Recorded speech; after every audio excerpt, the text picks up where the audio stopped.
સુરત બેસ્તાનમાં ઘર પાસે રમતી 6 વર્ષની બાળકીને શ્વાન બચકા ભર્યા, સારવાર માટે હોસ્પિટલ ખસેડાઈ।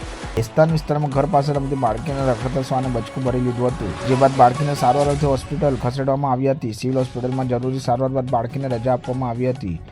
સુરત શહેરમાં વધુ એક વખત રખડતા શ્વાને બાળકીને બચકા ભર્યા હોવાની ઘટના પ્રકાશમાં આવી છે।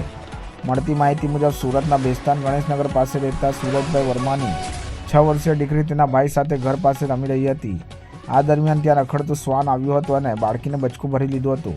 શ્વાને બચકું ભરતા બાળકીએ બૂમાબૂમ કરી હતી, જેથી સાથે રમી રહેલા ભાઈએ પથ્થર મારીને શ્વાનને ત્યાંથી ભગાડ્યું હતું। બાળકીને શ્વાને બચકું ભર્યું હોવાથી પરિવાર દીકરીને લઈને સિવિલ હોસ્પિટલ પહોંચ્યો હતો, જ્યાં કમરના ભાગે 4 થી 5 જેટલા ટાંકા લેવા પડ્યા હતા।